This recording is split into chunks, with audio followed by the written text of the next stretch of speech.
नमस्कार विद्यार्थियों, सुनीता अरोड़ा क्लासेज में आपका स्वागत है। विद्यार्थियों, आज हम कक्षा 8 संस्कृत रुचिरा का पाठ नंबर 4 सदैव पुरतो निदेहि चरणम पढ़ेंगे।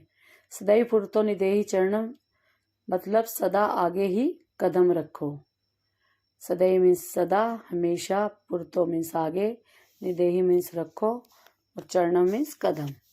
ये जो पाठ है ये श्रीधर भास्कर वर्णेकर ने अपने इस गीत में चुनौतियों को स्वीकार करते हुए जो है आगे बढ़ने की प्रेरणा दी है। श्रीधर राष्ट्रवादी कवि हैं जिन्होंने इस गीत के द्वारा लोगों के अंदर जागरण और कर्मठता का संदेश दिया है। तो शुरू करते हैं। चल चल पुरतो निदेहि चरणम सदैव पुरतो निदेहि चरणम। हम इसका अन्वय कर लेते हैं। चल चल पुरतः चरणम निदेहि सदैव पुरता चरणम निदेहि। इसका अर्थ होगा चलो चलो, आगे ही कदम रखो, सदा आगे ही कदम बढ़ाओ।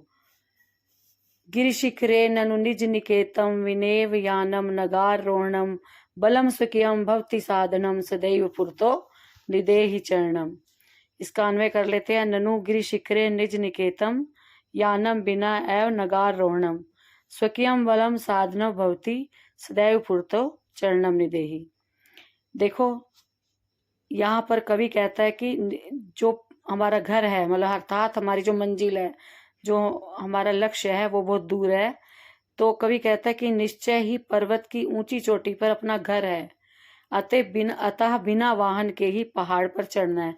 यहाँ पर कवि का मतलब है पर्वत की ऊंची चोटी पर घर से, कि अर्थात हमारी मंजिल बहुत दूर है।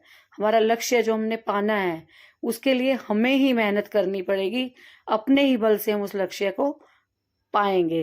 अर्थात गिरि शिखरे ननु निज निकेतम विनेव यानम नगार रोहणम, पर्वत की ऊंची चोटी पर हमारा घर है, वहां जाने के लिए कोई वाहन नहीं है, हमें अपने ही बल से उस चोटी पर चढ़ना है, अर्थात अपनी ही मेहनत के द्वारा अपने लक्ष्य को पाना है। इसलिए सदा आगे ही कदम रखो। पथि पाषाणा विष्मा प्रखरा हिंसस पश्वा परितो घोरा सुदुष्करम खलु यद्यपि गमनव सदैव पुरतो निदेहि चरणम। इसका अन्वय होगा पथि विष्मा प्रखरा च पाषाणा परिता हिंसस घोरा पश्वा यद्यपि गमनम सुदुष्करम खलु सदैव पुरतो चरणम निदेहि। अर्थात जब हम अपने लक्ष्य को पाने के लिए चलेंगे, जब हम अपनी मंजिल को, और जो भी हमने अपने जीवन में, हर किसी का कोई ना कोई लक्ष्य होता है, जो हमने लक्ष्य चुना है उसको पूरा करने के लिए हमारे जीवन में बहुत सारी बाधाएं आएंगी। उन बाधाओं को कवि ने पत्थर कहा है, और वो क्या शाब्दिक अर्थ क्या है? रास्ते में विचित्र अजीब से नुकीले और उबड़ खाबड़ पत्थर और चारों ओर भयानक चेहरे और हिंसक व्यवहार वाले पशु घूमते हैं। अतः निश्चित रूप से जबकि वहां जाना कठिन है, फिर भी हमेशा आगे ही आगे कदम रखो। यहाँ कवि का कहना है कि जो हमने लक्ष्य बनाया है, जो हम बनना चाहते हैं, हो सकता है उसको करने में, उसको पाने में जो है हमारे जीवन में बहुत विघ्न आए, हमें बहुत कष्टों का सामना करना पड़े, हमें बहुत कुछ छोड़ना पड़े अपने लक्ष्य को पाने के लिए। तो इन चीजों को जो है कवि ने जंगली जानवर और भयानक पशुओं का नाम दिया, जो बाधाएं आती हैं हमारे रास्ते में, जो हमें रोकते हैं हमारे लक्ष्य को पाने के लिए, कि तुम्हारे बस का नहीं है, तुम नहीं कर पाओगे, तुमसे नहीं होगा, ऐसा कहते हैं जो। या फिर हमारे कुछ परेशानियां होती हैं जीवन में, जिनकी वजह से लगता है कि हमें ये छोड़ देना चाहिए। तो इस गीत से कवि आगे बढ़ने की प्रेरणा देता है कि इन पशुओं से डर कर हम रास्ते में थोड़ी खड़े हो जाएंगे, घर जाना थोड़ी छोड़ देंगे।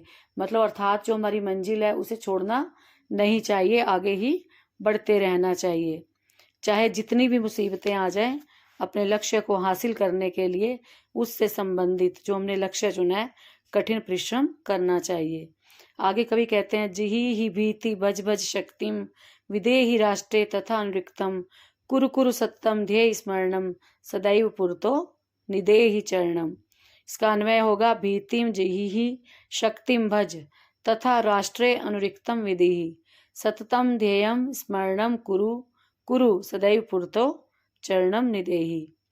देखो, जिहि मीन्स होता है छोड़ दो, भीति मीन्स होता है डर को, भज मीन्स भजो। तो शक्ति मतलब शक्ति को। अब कवि कहता है कि जी भीति भज भज शक्तिम, डर को छोड़ दो, अपनी शक्ति को याद करो, तुम्हारे अंदर बहुत शक्ति है।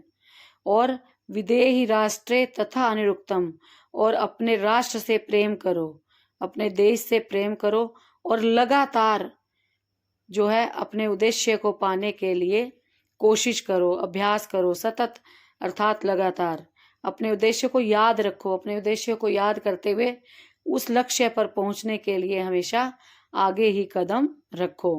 तो इस प्रकार श्री वर्णेकर भास्कर ने इस गीत के माध्यम से लोगों को आगे बढ़ने की प्रेरणा दी है और कहा है कि हमेशा अपने लक्ष्य को पाने के लिए चाहे जितनी भी चुनौतियां आ जाएं, उनको स्वीकार करते हुए आगे बढ़ने की कोशिश करनी चाहिए।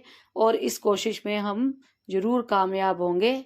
और श्रीधर भास्कर वर्णेकर जो हैं वो एक राष्ट्रवादी कवि हैं और वो सबको कहते हैं कि अपने राष्ट्र से प्यार करो।